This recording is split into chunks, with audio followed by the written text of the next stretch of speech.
Welcome to NBA Mental Boost. This is your coach, Dr. Rosie. Today we're diving into one of my favourite topics, how to make mental skills training stick.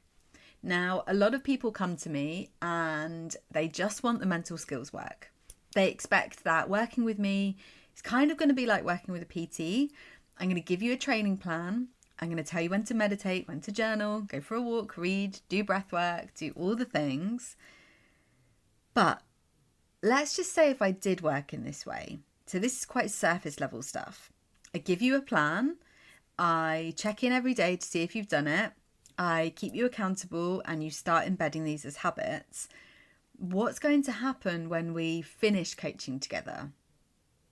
The wheels are going to fall off. You'll miss a couple of days, but it doesn't really matter anymore because I'm not there keeping you accountable. Then you're going to miss a few more.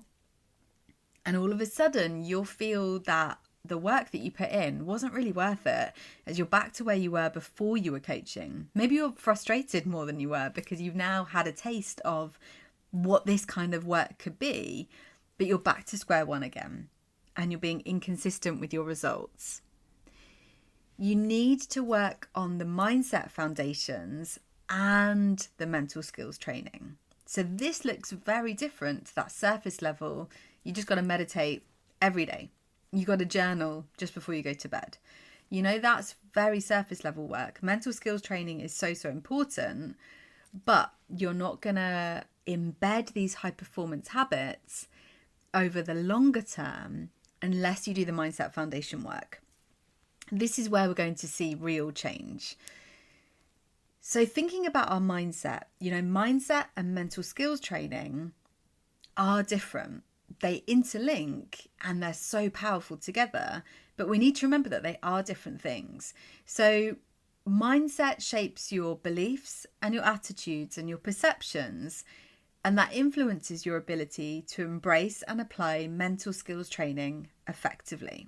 So you need to get the mindset work done first before we start diving into the mental skills training.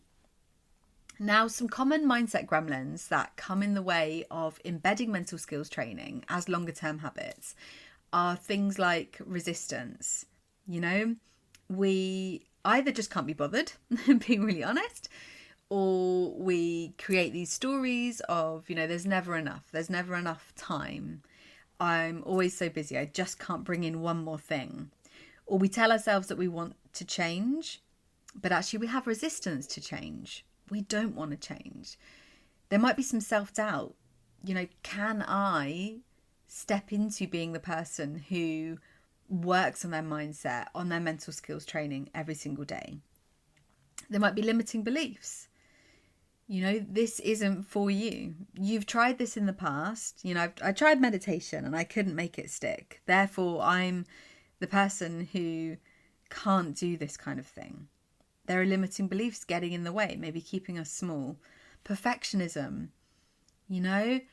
I missed a day and therefore there's no point in continuing with this because I am not perfect. I didn't achieve 100%. Rather than seeing this as all part of growth. We try, we fail, we learn, we move forward. We're constantly evolving and iterating. So these are ways that, mindset gremlins that can get in the way of you actually embedding mental skills training in the first place. There are many ways to work on your mindset. So my go-to outside of coaching is to journal. I love to use journaling as a way to coach ourselves. You notice your thoughts more. You become aware of what you're saying to yourself. Go back to the episode about being an observer of your thoughts. This is exactly what it is. And the more that you do this work, the more in tune you get with your mindset. And therefore, you can also reframe and shift your mindset. You don't have to stick with the mindset that you currently have.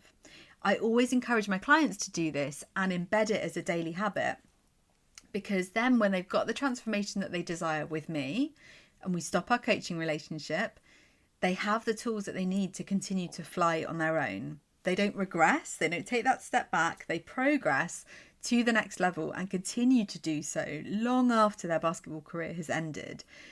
These habits aren't just for you while you're playing. They're not just an in-the-moment thing. They can really be life-changing if you embrace getting the foundations in place.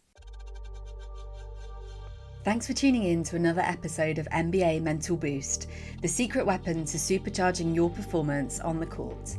If you found today's episode useful, don't forget to subscribe and share. You can connect with me over on any social platform. You can find me at Dr Rosie Mead. Until next time, go out there and dominate using the power of your mind.